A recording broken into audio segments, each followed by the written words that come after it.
All right, so here we are today. It's Saturday, and I'm here with some of my colleagues who are SA grads, and then also SA professionals. So we have a lot of different perspectives coming out of this conversation today.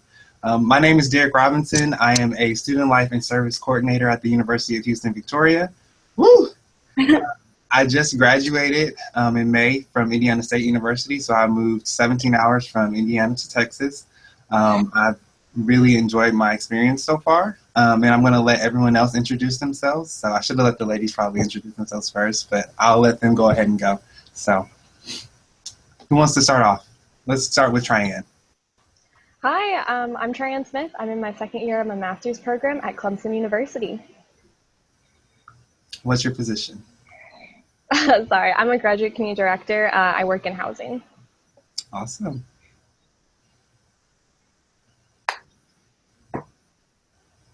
Okay, I guess I'll go next. I'm Jasmine Prince. I am the Diversity Initiatives Coordinator at Auburn University. I also just graduated in May from the University of South Florida. Hello, my name is Atia McGee, she, hers, they, them, theirs. Area Coordinator of Multicultural and Identity-Based Communities at Oberlin College. I just graduated the University of Vermont with my Master's in Higher Education Student Affairs Administration. And I'm a NUF alum. I guess this also might be relevant. I know. Hi, I'm Simone Medley. I'm the Assistant Director for Programming at George Mason University in the Office of Student Involvement. I also graduated in May with my master's degree in Higher Education and Student Affairs, University of San Francisco, so the other USF. Yes. So we all are here to really just talk about, San Francisco, so the other USF.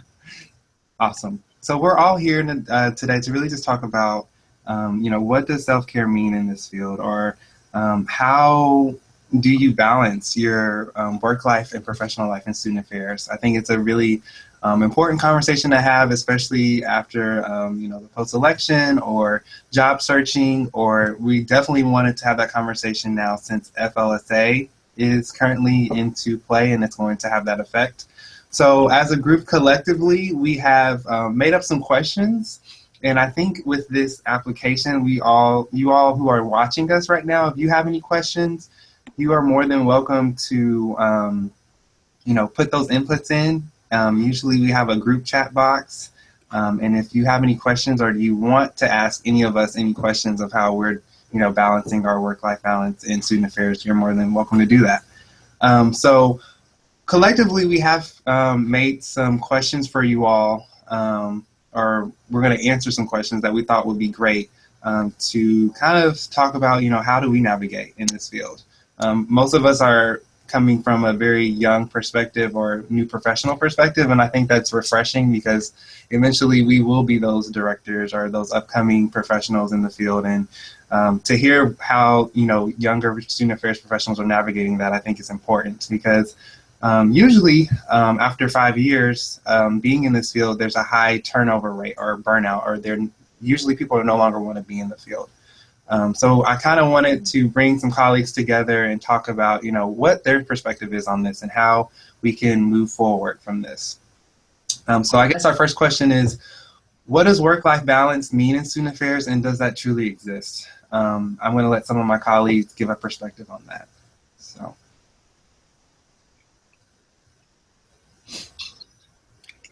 Anyone have any inputs? I think it really depends. So for some of us, I think I really like my work. And so there's definitely been times over the years where I felt like I was stressed out or whatever. People are like, well, do you want to take some time off? Do you want to, take some self-care days? And for me, that is not as fun as being at work. And so I think work-life balance looks different for some people. For me, where I find, I guess, the balance or where I'm able to kind of care for myself is setting boundaries. And so there's one day a week that I choose to go to work from 8 to 4. And when I leave at 4, I don't answer any emails until the very next day.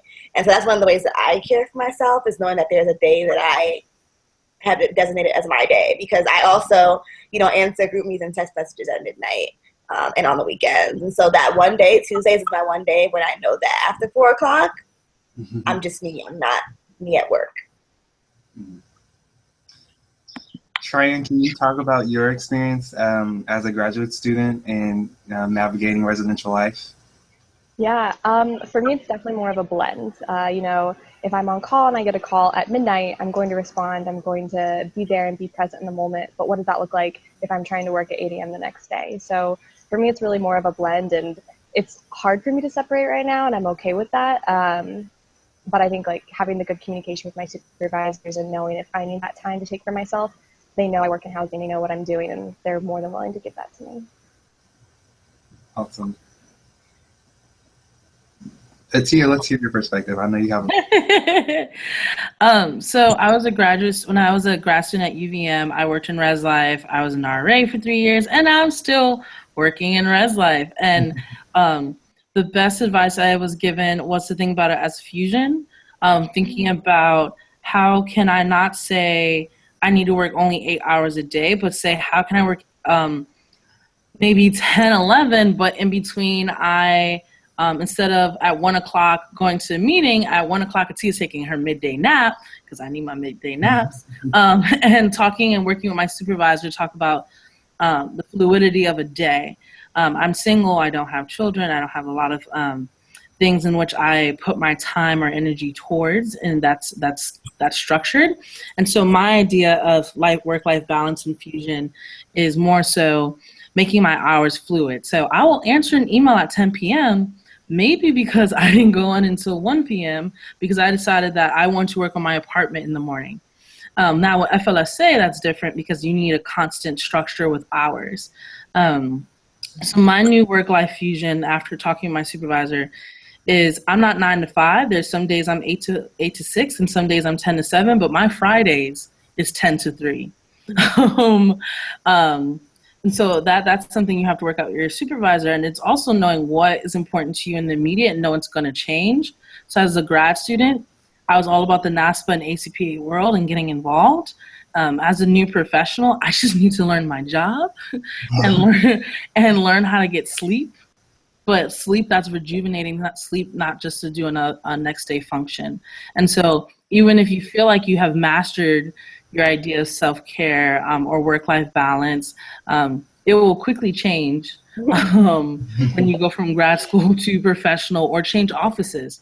I stayed in res ed, but if I moved to student activities or orientation, say what? Jesus. So for me, it's about fusion and working with your supervisor to provide that and or other structures that are important to you. Atia, you hit it on the nail for me. I think it's really opened my eyes as well. Coming from my perspective, I'm very passionate about the work that I do in student affairs and also, social justice work outside of that, and that can be very tiresome. And we do a lot of things that we don't always necessarily get praised for. It's a very selfless field and selfless work, but I do think what Atia was saying is in graduate school, I worked, I think 40 to 50 hours a week, maybe 50 plus. I was a graduate assistant and then I worked at Starbucks as a barista.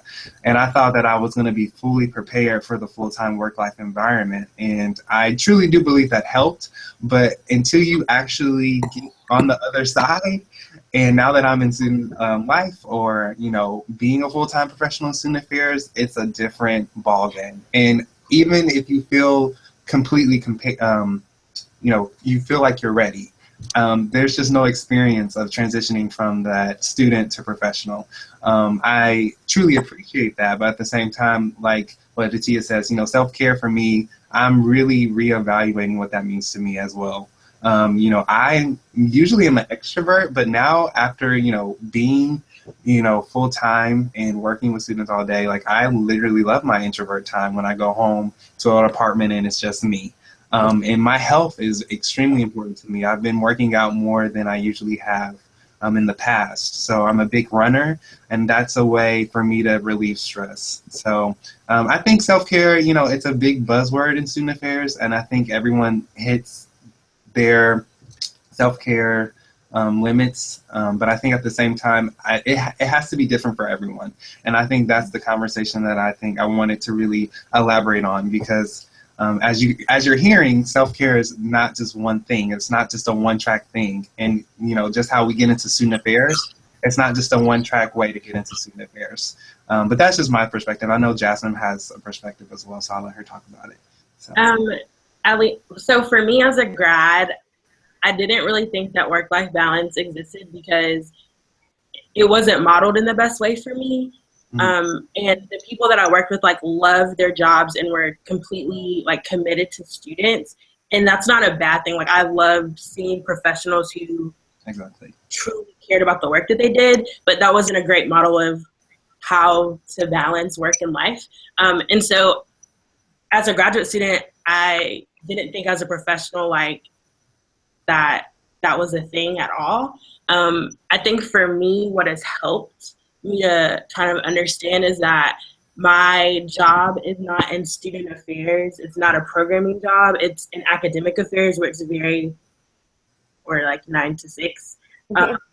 So I have the opportunity to be thoughtful about the ways in which I take care of myself, because I have the time to do that. And there's not an expectation that we have a program at 7, so you have to stay from 5 to 7 and the program and then be back at work. It's like, it's 5 o'clock. Our students have all left. I hope you have a great night. I'll see you tomorrow. And then that gives me time to be intentional or to spend time with myself or to do things that I enjoy. And so I think I'm also kind of reevaluating what self-care means, because I actually have time to be thoughtful in what that should mean for me. All right. Well, I think that was just question 1, and we have a few of them. So that's good dialogue and conversation. Let's talk about, I know we have a few questions and we have them in order, but I like where the conversation is going. For us, or for many of us, FLSA is hitting, and I want to know how you all feel about the new law that's implemented. And do you feel that the new FSLA law is beneficial or hurtful? Or what is your perspective on it, on your role and where you're working at your institution? I want to jump right in on this because my office just decided I'm staying same salary. I make the least in my entire cohort, and some of it's my choices, right? Anyway, I think FLSA is great. I think it's great. I think the people who are getting the salary bumps are like relieved. Some people have been in the field 3-4 years, somehow surviving on $28K a year. And so this bump is really appreciated. I think for me, when it comes in relating to self-care, I think for me, FLSA just says hide my work differently. And so we all know we work over 40 hours. And so if I told you earlier about the structure I had, which was more fluid, now I'm also working in a new structure, and I have to now negotiate flex time. Now I have to negotiate how many hours of overtime am I allowed to have? When am I allowed to have it, right? So there's certain things in Res Ed that's always overtime. There's going to be housing fairs. There's going to be housing selection and placement, right? But they don't talk about things that take a lot of time, like building structures, like a curriculum for developing your resident assistants. They don't talk about what happens when you want to be there for your resident advisors in a different way. And some of mine is, when my RAs is sick, I'll visit them in a hospital if I know they've been in a hospital for multiple days, right? And so there's a human element piece that, of course, you can't count for work anymore, that I think the fluid structure allowed me to. And so for me, it's been, I'm still going to do the same amount of work. I'm not going to see an increase in my paycheck, even with the overtime. Because even with the overtime, I'm like, how much of a difference does it make if you're going to designate when I can have it? And that can be my particular institution, my particular department, my particular office. But self-care, I think for me, has been, in terms of FLSA, has been a mirage. As if FLSA was going to give me clear divides, if anything, it makes me hide the work I do so that people don't then police the work I do. And so I don't know how to better answer that question, but my immediate reaction is I love it for the increase, but depending how your institution takes it and in context with their culture, you might be overworking more because they're going to be like, oh, you got an increase, let's work you more. Or you want some overtime hours, here's some more work. Or maybe you can finally count the work you do. But that's not the case for me. And so I find that my self-care is also going to be out of whack for the next year or two as I transition, simply because it's going from grad school to new professional, different region, now new structure, and then now new budgeting model, all these different changes happening at once. That's very anti how I've worked and had to work before. And so I think it's great overall, though. This is going to be interesting to see how other people's self-care is impacted by it. I love that you are very honest and real about that. And I think it is very interesting to hear, different colleagues, because all of us are currently at different institutions, and every institution is navigating this new law in their own way. And I think it's been very interesting to hear, like, well, it's going to affect my department this way and my other department, or, everyone is learning to navigate it in a different way. And I think for me, being in student life, I think it's going to be a good necessity. And I think it's going to show, kind of like what Atia said, it's going to be, the work is not changing, but at the same time, it's a great way to navigate or show how many hours you are working, or trying to implement that balance piece. But I do think ultimately it's going to help in student affairs, but I think it's going to be very interesting to see how it plays out in the very beginning stages. So I'm very interested to see how that goes. So anyone else have any thoughts on that? Yeah, I definitely think it's disappointing that the federal government had to make a law to pay people fairly for their work. I think now, so I do meet the threshold, and and I think a concern for me is that now the expectation is, I think before I could say, well, I've been at work for 45 hours this week, so I'm just going to flex in tomorrow. I think there's now going to be a different expectation of saying, well, you meet the threshold and you are, FLSA, because of FLSA, I expect you to work your 60 hours because, you have that benefit. And I think that's a concern of mine, that I don't want that to be what is expected of me just because I meet the threshold and because I am exempt. And I think this is an excuse for employees to say, well, I bumped you up, so you're going to have to show me that doing that was worth it because it affected my budget in this way.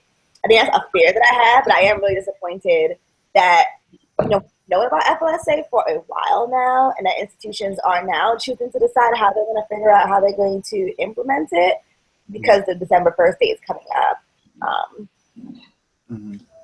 Yeah, I totally understand that. I think it's going to really show, what perspective is going to bring to our institutions. Tryanne, how do you feel about that as a graduate student in residential life? I'm still trying to form my opinion on it, to be honest. I'm still trying to understand what different institutions are doing, but a lot of talk in my cohort about what that looks like for our job search and how do we go about asking those questions, or how do we ask that question, and what do we want, and how the university values you as an employee. It's very interesting. So I'm definitely learning a lot from you all right now. Yeah, and I think it's going to be interesting to see how the SA grads are going to navigate that in their job search, because, that's going to make a big decision of, if I'm going to decide to work at the institution, or what do they value when it comes to balancing work in that new law. So, so that was definitely something that we wanted to bring up in this conversation. I think that's important. But I also wanted to talk about the post-election and how you all are navigating that with self-care and with your students. If you can briefly talk about, how the environment was after the decision was made, and how did you take care of yourself, and how are you helping your students take care of yourselves?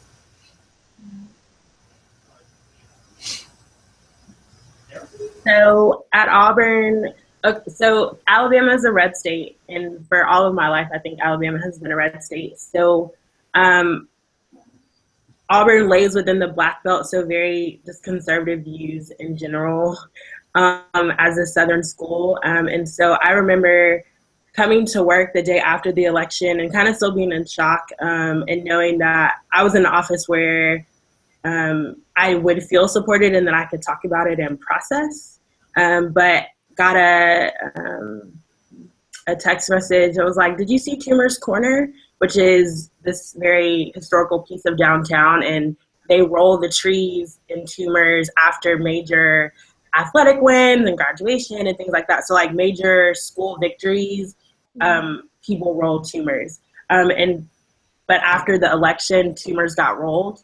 And so what kind of message does that send to students who may not have been excited that Trump had got elected? And so trying to process through that with my supervisor, then also reaching out to some of the leaders of student orgs just to check in and say, hey, I'm here if you need me. Like, I'm still processing too, but I know that you may not have the space to do that. And so if you need me, I'm here.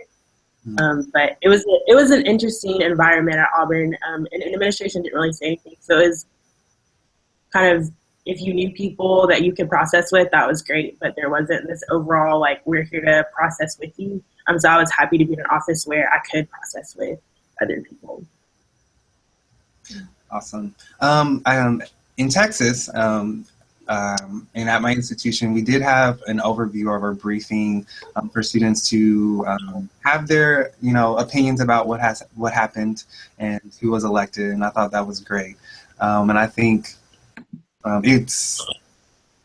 it was a lot, I think, for everyone across the nations, and because this is not just who's elected into the office, but I think the policies and how higher education and college campuses are going to be truly affected, and if the new laws and how that new administration is going to implement the values of education. So I did have a lot of one-on-ones with students, and it was very interesting to see the concerns of students, because we do have a lot of undocumented students, Latino, Black students in Texas as well, and a lot of minority group populations, and just to see some of the concerns and and to see where they lie in the future, I think for me was very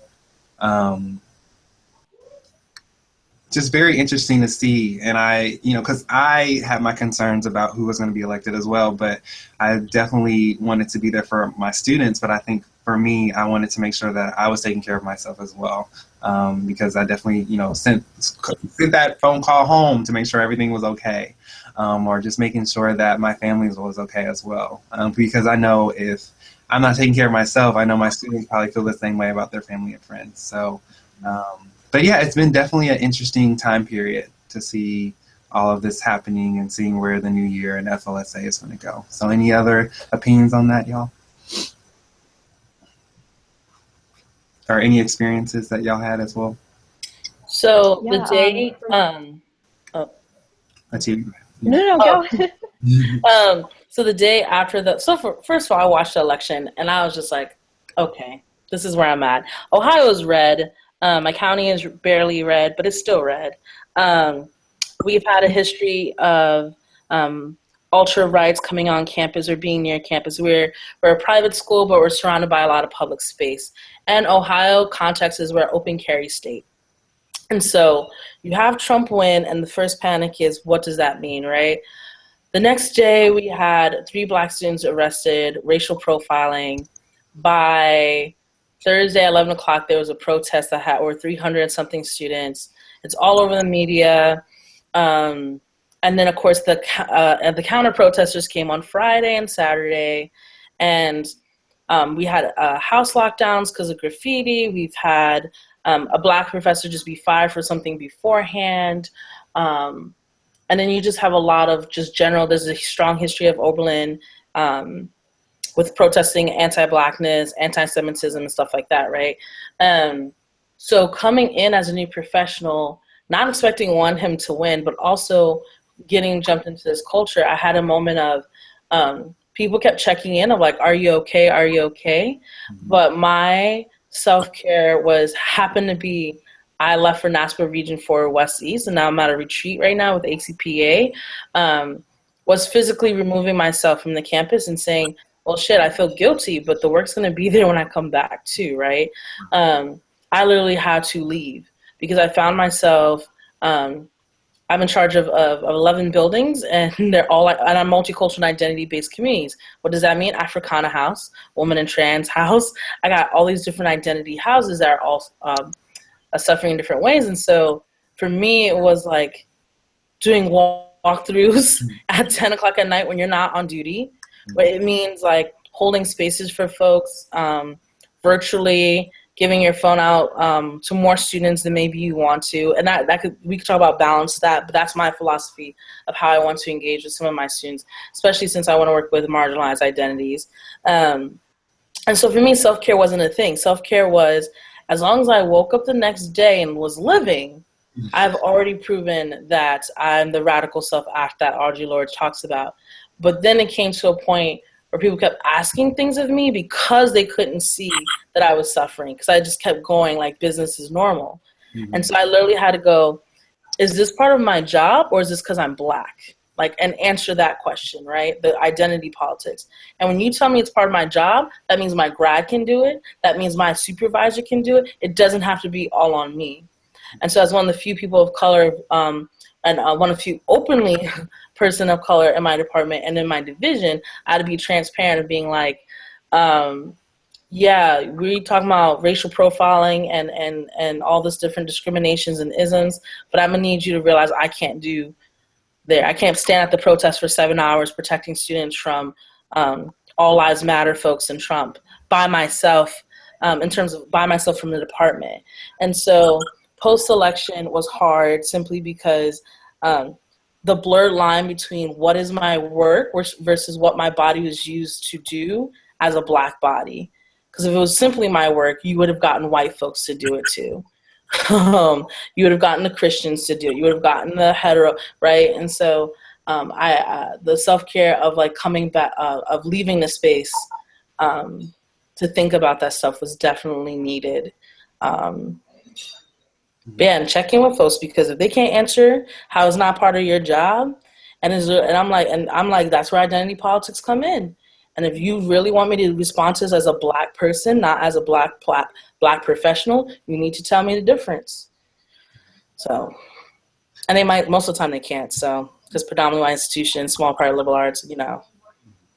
And you can tell my boss, whoever's on live, I don't know any of y'all, but y'all can tell that to my boss, and I'll be fine. No, honestly, that is a real perspective. And, you know, honestly, in some of the departments and offices, I really thought that we would have more conversations about it, but we didn't. So.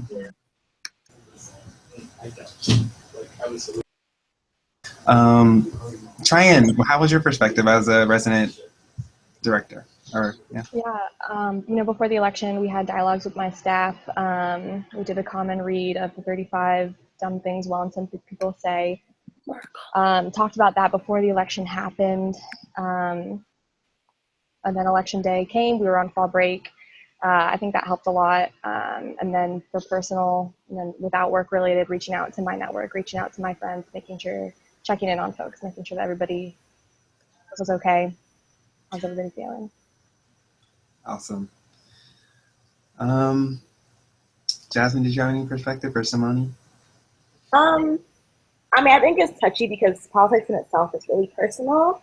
And so I think there's just a fine line in the perspective you have versus your institutional response and how those two like interact. And I think after the fact, for me, you know, my institution sent out several emails to provide spaces for students to talk about it, which was conflicting for me because I felt like we should have probably been a little bit more proactive about it, and just maybe went about it. And so it's really hard and difficult for me to decide how I want to engage in the conversation based on the perspective that I have. I know one thing that was hard for me was being professional and still learning campus culture, and Auburn campus culture being so different from my grad school's campus culture as well as my undergrad. And so my expectation for what should have happened and what actually happened were almost polar opposites. And so having to come to terms with this isn't what necessarily the institution values. And so how do I still support students? How do I still create space, even if, you know, the people who I would expect to be doing the work aren't necessarily being proactive in that way? How do I still show up and be present to show students that I support them? And so having to really think about how to be intentional in the ways that I do that, but longing for someone other than me to be like, we're going to have this open community space for you to just process, or, you know, getting on Facebook and seeing, you know, oh, at my old office, they're doing that. And I wish I could be there to, you know, be in that space with y'all because it didn't happen here. And so really coming to terms with how different culture is, and understanding that even though culture is different, there's still ways that you can be a change agent. And so thinking about how to be intentional to let students know, even if it's not a vocal, like, I support you, but just being present, like, says a lot about who you are as a professional and the level of care that you have for students after events like this. And I would say I think that might have been one of the harder parts for me, because there are parts that I went to, okay, well, I at least can be in this space and, you know, and like, even if I'm not facilitating, just be there and support students. But then there goes a tough call of, like, you know, as a graduate assistant, I could have said, like, you know, like, right now I'm just gonna do this. But as a full-time professional, it's like, okay, there are some time-sensitive things that need to happen. And while these students are right here in my face having this conversation, I really need to be on my computer, you know, like, doing this before I, you know, get fired for not reaching my budget, or before this contract doesn't get out and this event doesn't get to happen. And so I think there's also, like, that fine line. Because I don't think there's anyone around me now that would have been like, okay, well, you know, I can do that for you right now because I see that you're not in that space. I think that's kind of one of the bigger differences as well. Mm-hmm. Okay, yeah, no, I definitely hear you all, and I definitely understand that, yeah, it was definitely a difficult time. And I think for us to even process and have these conversations right now to show that, you know, graduate students and, you know, new professionals, you know, it was heavy on them as well. And, you know, it's not just the students, it was, you know, administration and everyone else. And I think it's just was a difficult time for everyone. And it still is. We're still going through new changes and new laws and things like that. But I'm definitely glad to hear that it's just not us. So, what I also wanted to talk about was mental health. I did some research, and there's been a lot of articles about anxiety and depression in America. And I really wanted to hit on this because it just really, the statistics and like what this perspective was saying, I thought was important that we discuss this. It says, mental health has been very concerning. How can we find balance for students in our roles as student affairs professionals and graduate students? So I read this article and I wanted to read this out loud, and then we can have like our thoughts and opinions on it. It says, pursuing your degree, feeling the pressure. It's that time in the term when the heat is turned up between deadlines, exams, and everything in between. If you are a student of today, you likely have a lot going on in between. Ideas about traditional and non-traditional students have flipped, with increasing numbers of students being working professionals, juggling all kinds of demands, who want to earn new and advanced degrees. But across the board, what unites students of all ages and life circumstances is this. It says unprecedented stress levels. According to Anxiety and Depression Society of America, an estimated 62% report marinating in perpetual toxic anxiety. So I thought that's a very high number for students to have anxiety, or very toxic anxiety. But it's not surprising, right? You know, the work that we do, the overworking and the selfless work that we do as student affairs professionals and student affairs graduate students, it's just as much as our students. So how do you all feel about that statistic? And do you think that, you know, anxiety is a high thing, or mental health is a concern?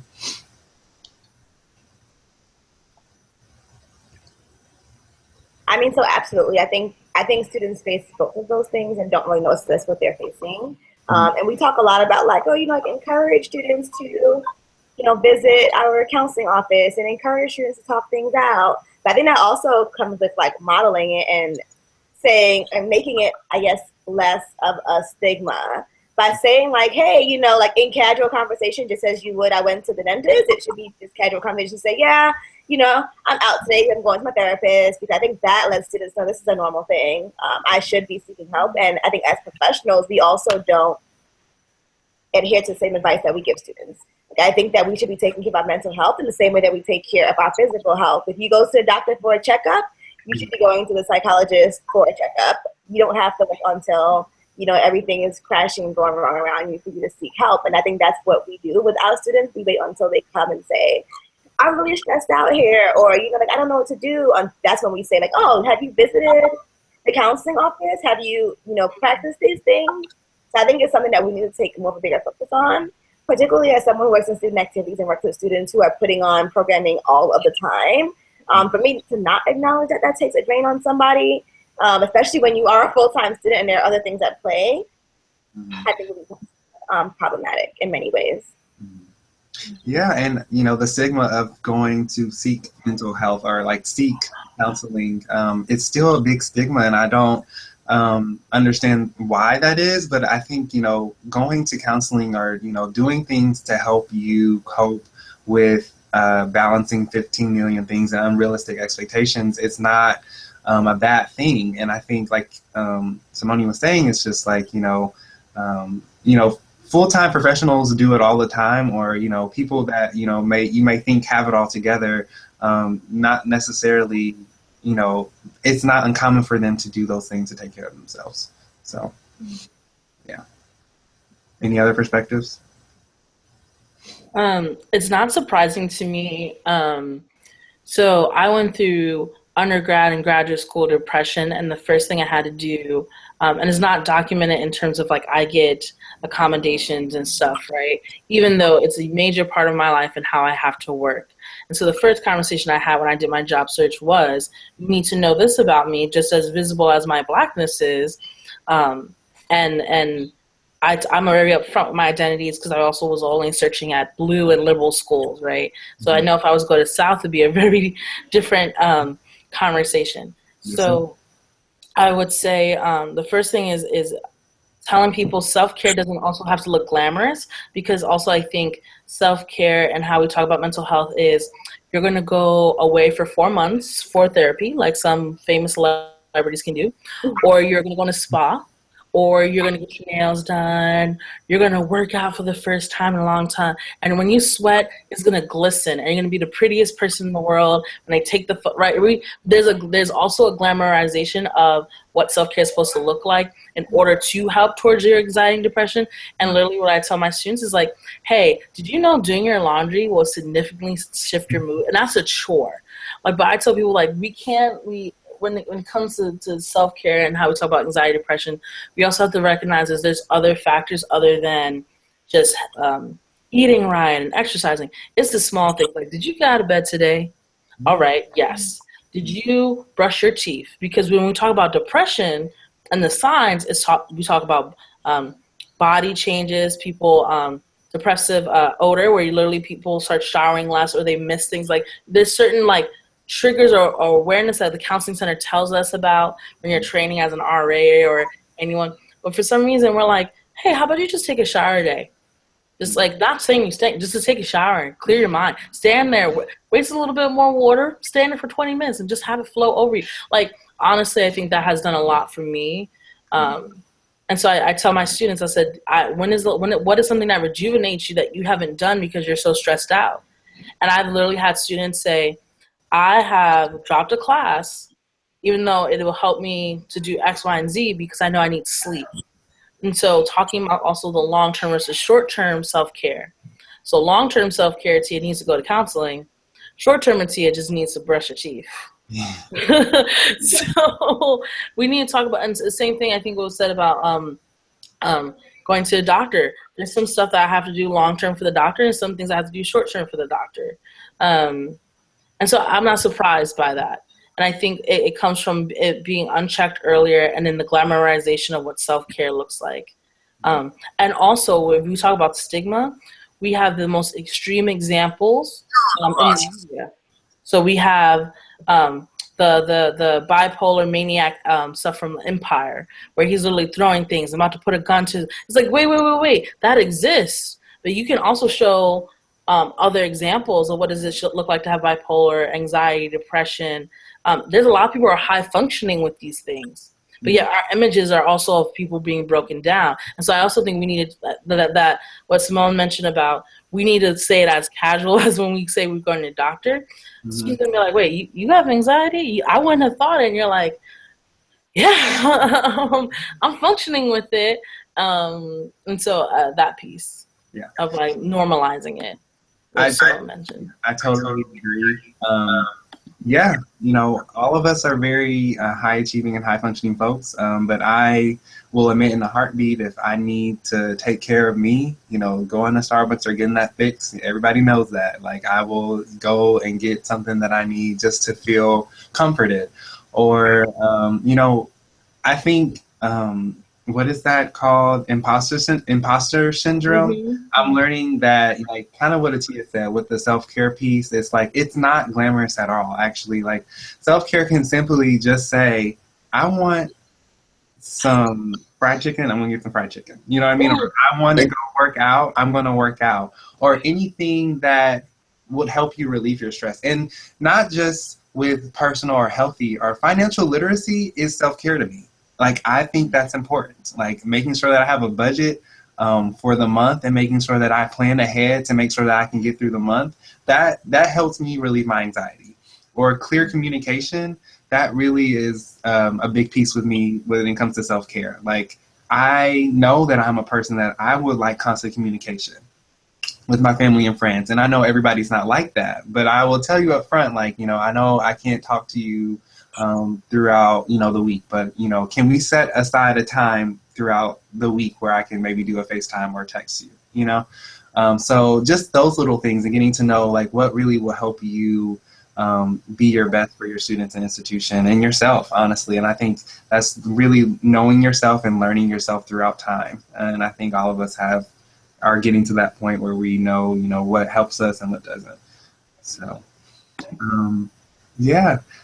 Well, I mean, we only answered a few questions and we're almost at that hour. So really, I kind of want to say first and foremost, thank you all for, you know, doing this with me. But I also want to know if you had any advice to, you know, people who are interested in, because all of us, you know, are in our field of student affairs or becoming, you know, full-time professionals. What advice would you give people who really are struggling with finding that, you know, balance, because it is not something that it happens overnight that you find, you know? So what advice would you get for folks wanting to work on this for the next year?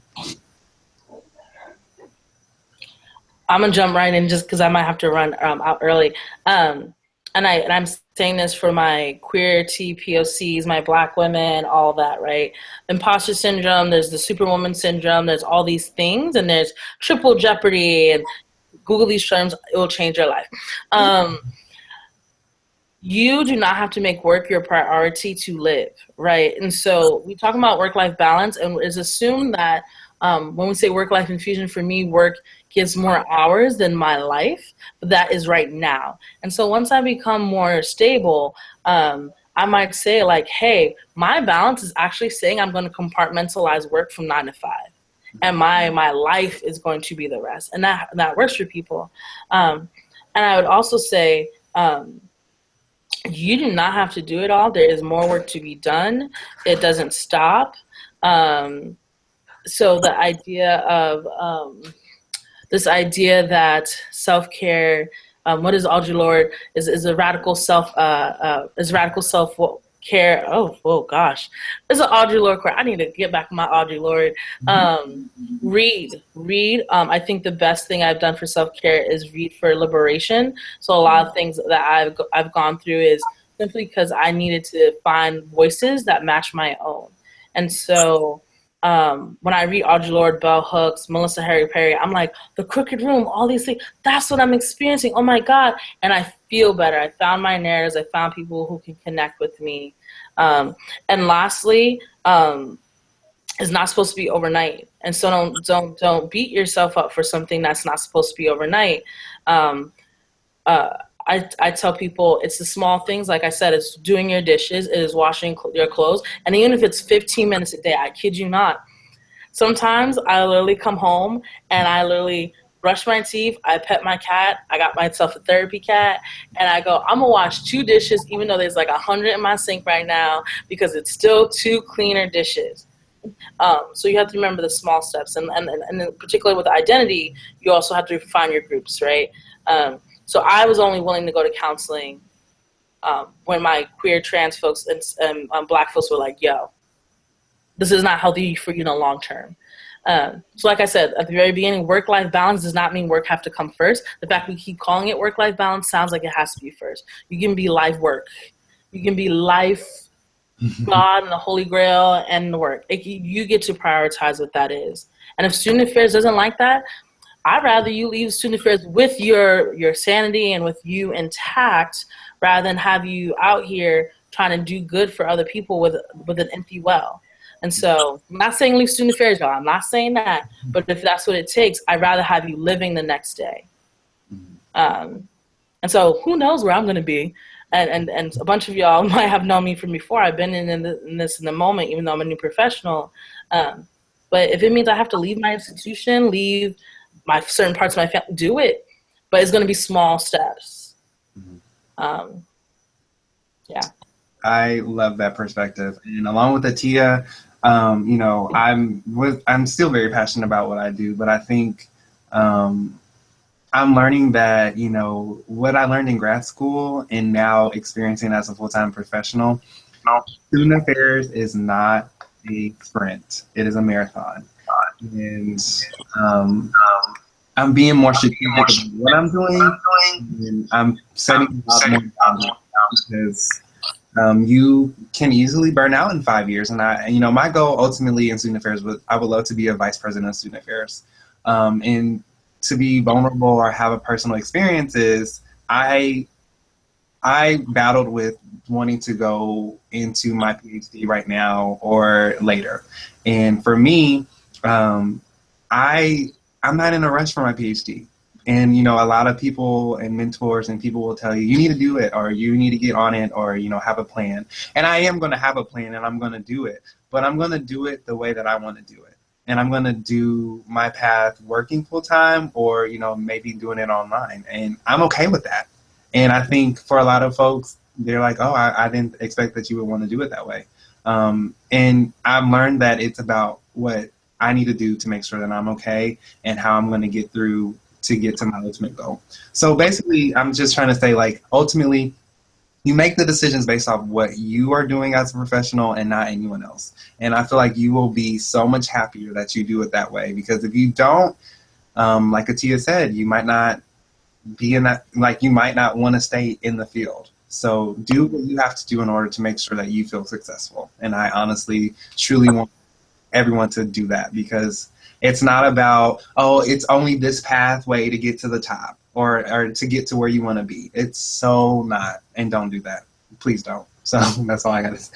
Yeah, I mean, even like to kind of piggyback over that, I think what's really important is making a list of what it is that you need and being strong on that. And if that means, you know, like if your institution is giving you what you need, you should be vocal about that and saying, hey, supervisor, you know, this is kind of what I need to make sure I stay afloat, make sure that I'm the most productive. And if your supervisor and department isn't supporting that, then there are many, many institutions that have supervisors and departments that will support that. And I think that's kind of where we struggle, is that we don't really care for ourselves and we go, well, I can't because my environment doesn't allow. When it's just fine to switch environments if that means that is how you're going to take care of yourself. Mm-hmm. Tryon, I know that you're the graduate student of the group, but I think this is great perspective for you as you're going to job search. But any advice? I mean, because you come from a residential life side, and I think it's really important, or your voice is important. So what advice would you give now that you are in year 2 and about to move on to that next step? For me, something that I'm doing and I'm constantly doing is reflecting on my why. Like, why do I want to be doing the work that I'm doing? Just reflecting on my why and letting that motivate me when I feel least motivated. And takes a lot of self-reflection. So I'm definitely working on that. No, that's real. And I think that's great. You know, knowing your why, you know, why are you doing this work? Because you give a lot, so you should know your why. Jasmine, your perspective? So kind of just to piggyback off Atia, and she said, you can't pour from an empty cup, or you said an empty well. I use an empty cup, but the same, kind of analogy. And reminding myself that, like, the Marvel superheroes didn't save the world in one day. No. In the comic books, like, it usually takes a couple pages to get through, like, they saved the world. And so when I think about part of my why isn't necessarily saving the entire world, but doing my part in creating the change agents who will. And so knowing that that's not a process that happens in a day. And so the baby steps, the small steps to making sure that I'm taking care of myself, they matter for me, but they matter for the students that I serve, so that I can serve them to the best of my ability, but that I can also model the way for them, so that, down the line, you'll remember, like, oh, Jazz did tell me that one day, or like, I've seen her do that. So like, when I'm a professional, that may be important to me to take care of myself and like to understand that. And so I think that for me, it's like Trian said, knowing your why, but knowing that you can't do this work in one day. And so like being real with where my challenges are and what I struggle with, and taking the baby steps to make progress in those areas, but giving myself grace to know that I'm not going to get it right every day. And that's okay. And you always have tomorrow to get it right.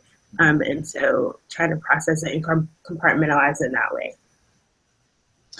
All right. Well, who all is watching out there, we have about 15 people or more, which is great. But I really thank you all for watching. Or I hope that you all got something out of this from new professionals and grad students who are have been in your shoes, or you're trying to figure out, how to have balance in student affairs. And it's definitely not one right or correct answer. It's a battle that we all face and, navigate every day.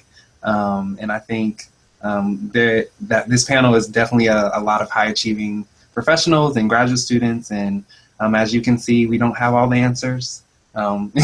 We still are, navigating our own journey, and you're always going to navigate your own journey. But I think this was great. I feel a lot better and relieved, and I'm just glad that I have, great colleagues and professionals in the field. And I think this is a great example of showing that you can't do this alone. You're going to have a network of people that you can confide in and talk to and trust, and, hear different perspectives, and, get out of the environment that you, currently are in your institution. So this is ACPA Commission for Student Involvement YouTube live stream, and we also partnered with NASPA Student Leadership Programs Knowledge Community, and I had a great, awesome panel of strong professionals and graduate students. So we will do more of these, and this is just the very first one, and I really enjoyed it, and I'm sure everyone else did, and I'm glad that you all heard their perspective.